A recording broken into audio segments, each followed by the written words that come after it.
piensas tú que debes seguir a Cristo Jesús en soledad? ¿Consideras tú que son innecesarios hermanos y hermanas a tu alrededor? Amados, sean todos muy bienvenidos. Nos gozamos en encontrarnos nuevamente para ingresar en la sección final de la primera carta a los tesalonicenses. Hemos cubierto gran porción de esta hermosa epístola, de este libro que el Espíritu Santo nos ha dado a través de los siervos del Señor Pablo, Silas y Timoteo. Y nuestro interés es hoy avanzar unos versículos más en el capítulo número 5. Pero antes, encomendémonos a la gracia de nuestro Señor. Y es así, Padre, que venimos delante de ti, suplicando que por tu poder, a través de la obra de tu Espíritu Santo y esa promesa bendita del nuevo pacto, nos reveles tu verdad. Queremos, Señor, recibir y aceptar todo tu consejo. Queremos oírlo, creerlo, asimilarlo y practicarlo. Buena es tu ley, tus mandamientos, tus caminos. Buena es tu palabra y trae beneficio a nosotros, tus hijos. Padre, suplicamos, nos libres de todo error al interpretar las Escrituras. Señor, líbranos de malas interpretaciones. Guíanos a la única interpretación posible, que es el único sentido que el Espíritu Santo, el autor original de tu palabra, ese único sentido que Él le ha dado. En el nombre de Jesús lo pedimos. Amén. Amigos, nos encontramos en el capítulo número 5 de la primera carta a los tesalonicenses y comenzaremos hoy a partir del versículo 12. Hemos cubierto casi toda esta carta, esta hermosa carta, e ingresamos en esta recta final. El hermano Pablo junto a Silvano y Timoteo están prontos para dar una conclusión a todo lo que se ha escrito. Y lo que viene por delante son exhortaciones, mandamientos, instrucciones a la iglesia del Señor en cada localidad. Es por eso que hoy nosotros comenzamos el encuentro haciendo estas breves preguntas para recapacitar, porque lamentablemente podemos mal comprender el plan de Dios, y dado que Dios nos ha llamado a salvación individualmente, de a una persona a la vez, Cristo Jesús nos ha llamado a través de su evangelio, podríamos malinterpretar como que a Jesús lo seguiremos individualmente. Incorrecto. Él nos llama individualmente para integrar su familia, su pueblo, su iglesia. Es por eso que todas las exhortaciones que vamos a estar leyendo en este encuentro y también en el siguiente, si Dios lo permite, notaremos que son instrucciones, órdenes, mandamientos que solamente se pueden practicar en medio de la congregación, en la asamblea de los santos, donde están al menos 2 o 3 congregados bajo el nombre, la autoridad de Cristo Jesús. No podríamos practicar todo lo que vendrá por delante si decidimos aislarnos, distanciarnos de la familia de la fe. ¿Cómo comienza? Sin más preámbulos, versículos número 12 y 13, damos lectura a la palabra de Dios. Dice así: os rogamos, hermanos, que reconozcáis a los que trabajan entre vosotros y os presiden en el Señor y os amonestan, y que los tengáis en mucha estima y amor por causa de su obra. Tened paz entre vosotros. Nuevamente, los hermanos siervos del Señor Pablo, Silvano y Timoteo se dirigen a la iglesia del Señor, en este caso en Tesalónica, pero aplica para cualquier localidad en cualquier generación. ¿Y qué se nos va a decir? Comienza con una súplica, un ruego, una imploración de estos hermanos a nosotros. ¿Qué nos suplican? Que reconozcamos a los que trabajan entre nosotros. Reconocer significa apercibir, comprender, conocer, distinguir a aquellos que están trabajando entre nosotros. Pero la palabra que utilizó el Espíritu Santo para esta acción de trabajar es peculiar. Significa un trabajo tal que deja al trabajador sin fuerza. Aquel que está casi que fatigado, se ha quedado sin fuerza de tanto trabajar. ¿Trabajar? ¿De qué manera? Aquí sigue el versículo 12. Y os presiden en el Señor y os amonestan. Entonces es a los que trabajan, ¿cómo? Guiando a la iglesia del Señor, al rebaño. Aquellos que nos guían, nos presiden, nos lideran. ¿Y cómo lo hacen? Ya veremos que es a través de amonestación, que es reprender con gentileza, es una exhortación para que practiquemos la verdad. Pero lo fundamental es que ellos, estos trabajadores, estos hermanos, ancianos, presbíteros, pastores, nos presiden en qué? Hay una preposición, en el Señor.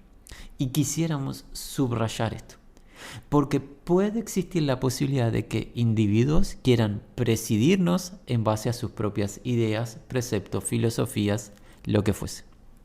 Eso no es la voluntad de Dios. Solo existe una posibilidad, que en cada localidad haya hermanos que nos presidan en el Señor. ¿Y qué significa que nos presidan en el Señor? Significa que ellos están sujetos a la autoridad del Señor. ¿Quién es el Señor? Ya se ha dicho en toda la carta, Jesús el Cristo, el dueño de la eclesía, aquel que edifica la iglesia, que construye su iglesia y aquel que dio la vida por la misma. Los que nos guían, nos lideran, ellos tienen que estar sujetos al Señor. Y al ellos estar sujetos al Señor, se dedicarán a ayudarnos a nosotros a estar sujetos al Señor. ¿Cómo? Amonestándonos, reprendiéndonos con gentileza para que obedezcamos, para que vivamos el consejo de Dios. Es fundamental destacar esta preposición en el Señor. Cuando realmente un pastor, un presbítero, un anciano en la localidad donde estamos está sujeto al Señor a través de la palabra, nosotros podemos con toda tranquilidad sujetarnos a su guía, a su liderazgo. Pero si ese individuo o grupo de personas, de ancianos, no se sujetan a la palabra de Dios, sino que tienen ideas personales, tienen filosofías contemporáneas, lo que fuese, o tradiciones de hombres, si ese grupo de personas no están sujetos a la palabra de Dios, no hay garantía ninguna que nos puedan ayudar y velar por nuestras almas. Más bien lo contrario, puede ser un riesgo severo para nuestra salud espiritual. Tenemos que reconocer, percibir, distinguir a aquellos que están trabajando a modo de fatiga, de tanto trabajo, guiándonos, presidiéndonos en el Señor y amonestándonos, disciplinándonos, reprendiéndonos con gentileza. ¿Y qué más? ¿Solo distinguir? No, el versículo 13. Y que los tengáis en mucha estima y amor por causa de su obra. El texto original nos diría así: y los estiméis superabundantemente en amor por el trabajo de ellos. No solo debo distinguir quién es el anciano o los ancianos que trabajan guiándome en el Señor, sino que además superabundantemente, es un superlativo, superabundantemente debo ¿de qué? De considerarlos, si es un grupo de ancianos, en amor. ¿Por qué? Por su tarea, por su obra. Porque esa tarea de servir trae beneficio para mi alma. Puede que no parezca simpático que alguien me reprenda, me exhorte, incluso hasta me discipline a través de la verdad, pero traerá beneficio eterno para mi alma y para mi casa. Estarán bendiciendo mi vida. Un verdadero siervo de Dios trae bendición para aquellos a los cuales se está ministrando. Él, el siervo, el anciano, el presbítero, está sujeto al Señor y hace lo que el Señor le manda, y a través de dicho servicio beneficia a las ovejas del rebaño, a los integrantes de la iglesia. Los integrantes de la iglesia, ¿qué debemos hacer? Sujetarnos voluntariamente a tales personas y estimarlos en amor. Lejos de despreciarlos o rechazarlos, debemos de amarles. Tristemente, en el presente, a través de ideas que provienen del mundo, de que nadie se mete en mi propia vida, nadie puede decirme a mí que está bien o que está mal, eso lo decido yo personalmente. Tristemente, la función del pastor ha quedado, en algunos casos, como mutilada o minimizada por mis actos carnales. Eso es incorrecto. Nosotros no deberíamos de procurar poner delante nuestros deseos por delante, mejor dicho, o nuestras opiniones por delante de la palabra de Dios, y en este caso la palabra que nos ministra un pastor, un grupo de pastores, sino que debemos tener la humildad de aceptar la amonestación, la exhortación, la guía de aquellos que nos presiden el Señor. Nuevamente, aquellos que nos presiden en el Señor, no a cualquiera que quiera presidir nuestra vida o nuestra familia, nuestra iglesia local, sino aquellos que nos presiden en el Señor. Esos hermanos deben ser reconocidos, debemos de distinguir quiénes son y amarles. Debemos de amarles, y parte del amarles es aceptar su función, su tarea, y no rechazarles. ¿Cómo sigue el versículo 13? Un imperativo: tened paz. Tened paz, y es a lo que se nos llamó, a paz nos llamó el Señor. Este es el propósito, la voluntad de Dios para con nosotros, que tengamos paz. ¿Cómo no habrá paz en la iglesia si rechazamos, si desestimamos, si menospreciamos a los que nos presiden? Tendremos paz en la iglesia, la paz de Dios, una paz real, interna, en cada uno de nosotros a través de la reconciliación de parte de la obra de Cristo Jesús a nuestro favor, reconciliación con el Padre. Tendremos paz entre nosotros aceptando la voluntad de Dios y reconociendo, amando a los que nos presiden en el Señor. Continuemos con el versículo 14.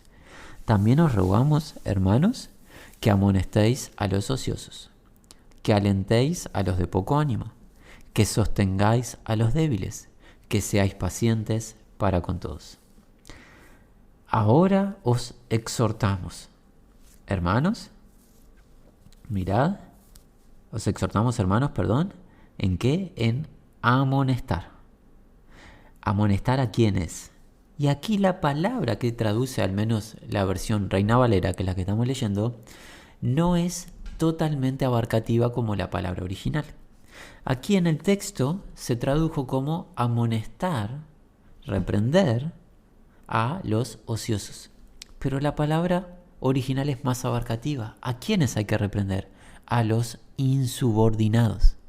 No solo a los ociosos en el ámbito laboral, que claramente en Tesalónica habían dificultades, por lo que se vio en el capítulo 4, la exhortación que Pablo nos dio a trabajar, y en especial por lo que va a enseñar Pablo en el segundo libro, en el capítulo 3, una exhortación directa al tema del trabajo. Claramente había una falta allí en Tesalónica respecto al área laboral en algunos hermanos. Pero esta palabra es más abarcativa. Esta palabra implica que debemos de exhortar, amonestar a quienes, a los que están en una condición de insubordinados, rebeldes, los que no se sujetan a la autoridad, los que están fuera de línea. ¿Qué línea? Los parámetros de Dios, su consejo. Hay personas en la iglesia que no reconocen autoridad alguna, sino que ellos mismos piensan que son la autoridad, que ellos son la voz de mando. Lo que ellos dicen, como ellos quieren, cuando ellos lo desean, eso se debe hacer. Esa no es la iglesia de Dios. La iglesia de Dios tiene una autoridad, el Señor. Nosotros todos debemos estar sujetos a esa autoridad a través de su consejo. Y dentro de su consejo, el Señor ha levantado en cada localidad hermanos con la función de guiarnos, liderarnos en el Señor para nuestro beneficio. Los que se rebelen a este plan, que sean insubordinados, no van a traer beneficio, no van a estar procurando que haya paz en la iglesia, sino van a traer división y dificultades. ¿Qué hay que hacer? Es una orden. ¿La orden cuál es? Amonestar a los ociosos, a los insubordinados. ¿Qué más hay que hacer? a que alentéis a los de poco ánimo. Y esta condición de poco ánimo en el texto original habla de alguien que no tiene totalmente desarrollada su alma, su identidad en Cristo. Alguien que aún no comprende totalmente su identidad en Cristo. Por eso tiene poco ánimo, que hay que hacerle alentarle, animarle, esforzarle. La idea de poder sobrellevar esta carga y esta dificultad. Porque recuerden, el Señor a todos nos salva por igual. De una vez y para siempre es obra del Señor. Pero al ser redimidos por el Señor, el peregrinar en esta tierra implica madurez, crecimiento espiritual, por gracia de Dios. Y hay hermanos que están muy débiles, son bebitos en la fe y que no maduran por distintas torpezas, carencias, y necesitan el trato de hermanos y hermanas que les alienten. Esta es una orden. Debes, mi amado, alentar a tus hermanos y hermanas en la localidad que te encuentras. Debes alentar a los que aún no tienen una identidad clara en Cristo, que están dubitativos, que tienen quizás hasta incluso no solo poco, sino doble ánimo. Continuemos. ¿Cómo sigue? Con otro imperativo: que sostengáis a los débiles. Debemos de cuidar a los que no tienen fuerza. No debemos de contender ni debatir con aquellos que están débiles, sino de fortalecerles. Pablo en otra sección, en especial en el libro de Romanos, nos habla de que aquellos que han llegado o alcanzado la madurez, que son fuertes en el Señor, por gracia de Dios, deben de sostener a los débiles. Pablo en ese contexto, en el libro de Romanos, nos dice que él, teniendo el derecho de comer cualquier tipo de comida mediante la acción de gracias, todo es santificado, él se abstenía de ingerir alimento alguno que haga tropezar a alguien débil en la fe, a alguien que no tiene su fe desarrollada y que piensa que hay comidas que son inmundas. Pablo dejaba a un lado cualquier tipo de derecho personal con tal de que de cuidar al hermano o la hermana débil. Así debe ser en el presente. Cuando detectamos a hermanos que están en una etapa de debilidad espiritual, debemos de ¿qué? De ser un instrumento de cuidado y de fortaleza para ellos, por amor a Dios y por amor a su pueblo. Debemos de sostener, cuidar a los débiles. ¿Y cómo culmina? Que seáis pacientes para con todos. Todas estas indicaciones anteriores, las cuales están todas en plural, es para hacer en la iglesia. Esto no te lo puedes hacer a ti mismo, está claro. Queda totalmente descartada la posibilidad de agradar a Dios siguiéndole solo, voluntariamente, dejando a los hermanos, aislándote de los hermanos y seguir al Señor solo. Esa no es la voluntad de Dios. Esto para practicar en colectivo, pero todo esto que se nos pide requiere paciencia. La paciencia que el Señor tiene contigo es la que tú tienes que tener con tus hermanos.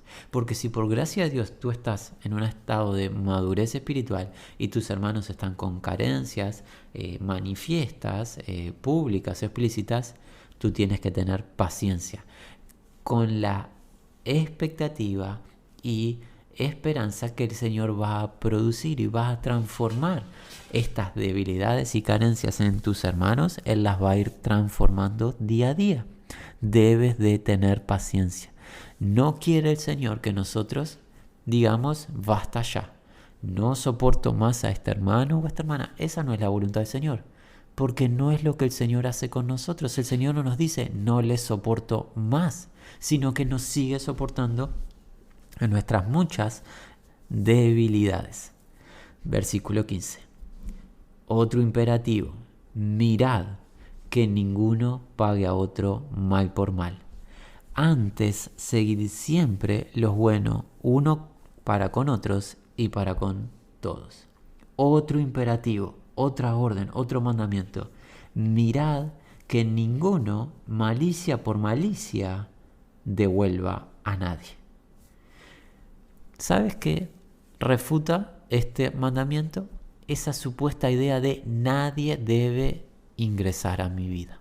Nadie puede decir nada acerca de mí.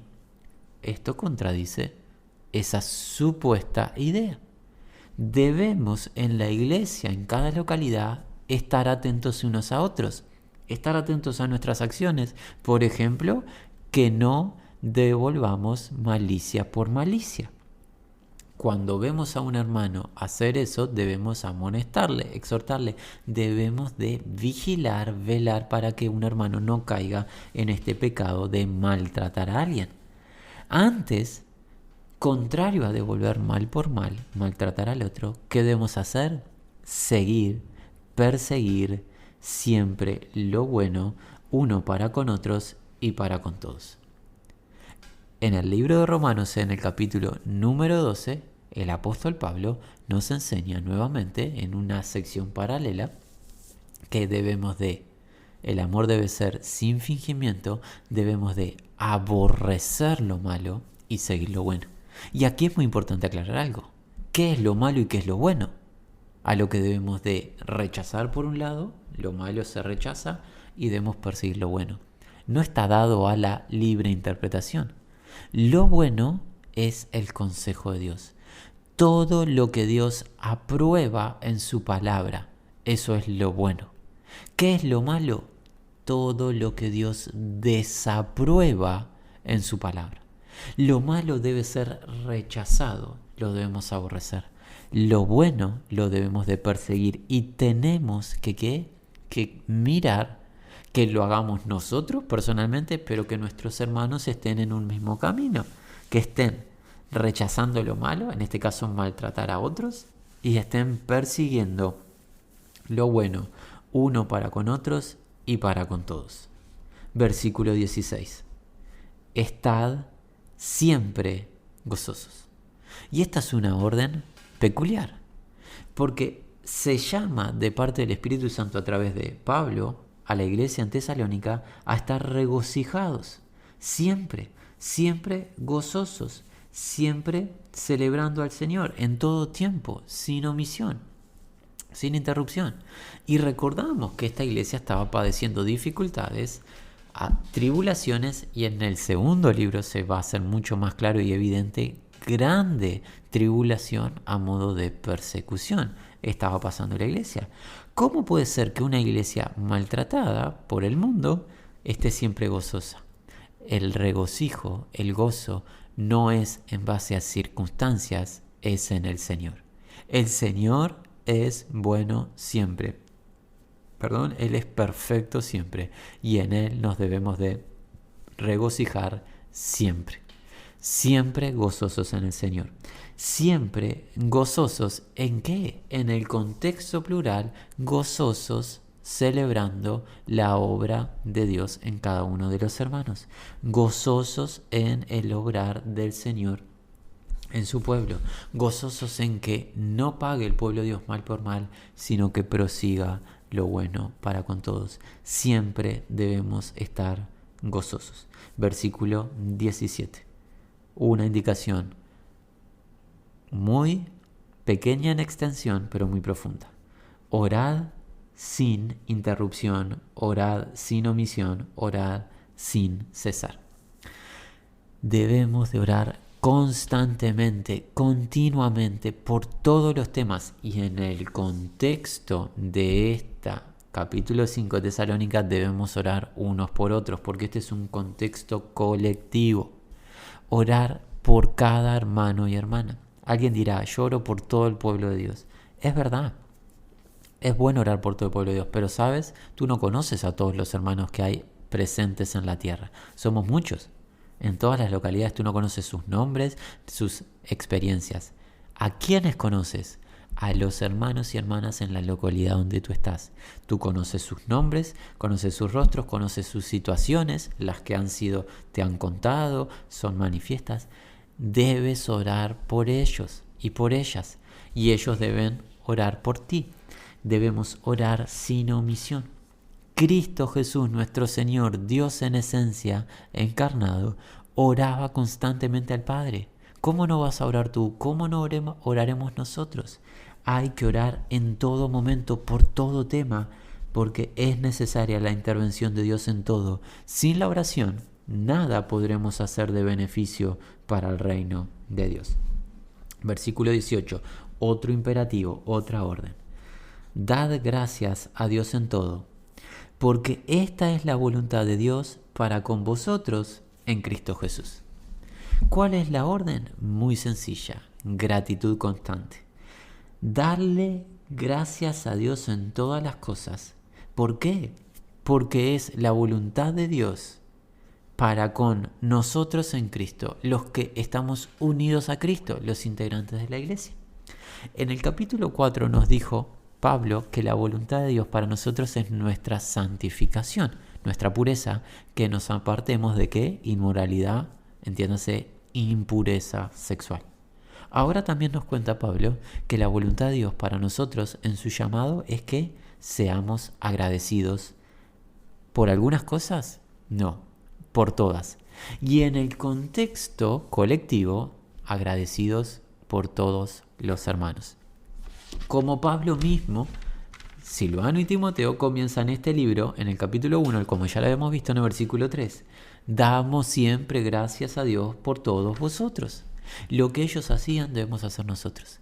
Agradecer por nuestros hermanos, agradecer por la obra de Dios en ellos, agradecer porque el Señor se sacrificó por ellos y los llamó a salvación sin merecimiento alguno, agradecer porque el Señor los va a sostener y preservar hasta que ingresen a su reino celestial, agradecer por cada circunstancia, cada situación, por todo.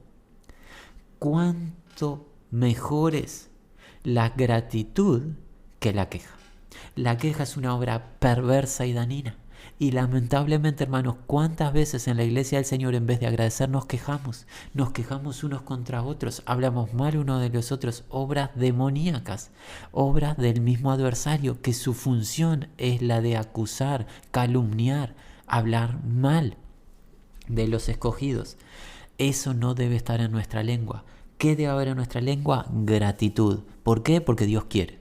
Sencillo. No deberíamos de ser dubitativos en hablar así, contundente. Dios quiere que agradezcamos. No es difícil de entender este mandamiento. Dios quiere que agradezcas, hermano, y quiere que este hermano, quien habla, sea un agradecido en todo momento, en toda circunstancia. Y el último versículo que vamos a cubrir por hoy es el versículo 19. Dice así: no apaguéis al Espíritu. No apaguéis al Espíritu. La idea es no extingáis el Espíritu. La idea es no extinguir el fuego. El Espíritu Santo es referenciado como un fuego que nos hace estar fervientes por Dios. El Espíritu Santo ha sido el sello de Dios, es esa garantía de salvación. El Espíritu Santo ha venido a morar en nosotros una vez que creemos al Evangelio de nuestra salvación. Ese Espíritu con el cual fuimos sellados puede ser extinguido, dañado, maltratado, apagado, ¿con qué? Nuestra rebelión. ¿Rebelión a qué? Al consejo de Dios.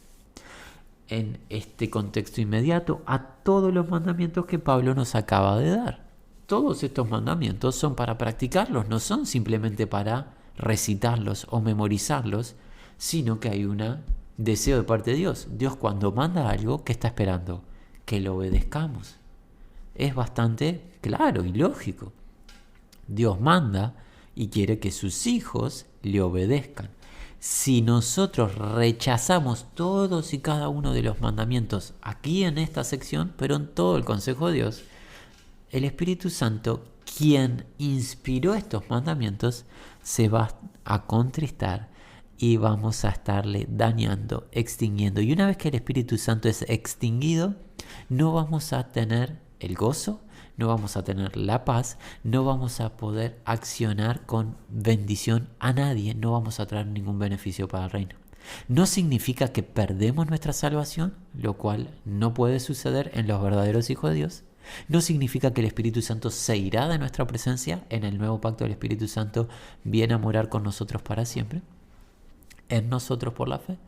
Pero sí significa que vamos a estar imposibilitados de toda obra buena hasta que nos arrepintamos y confesemos nuestro pecado.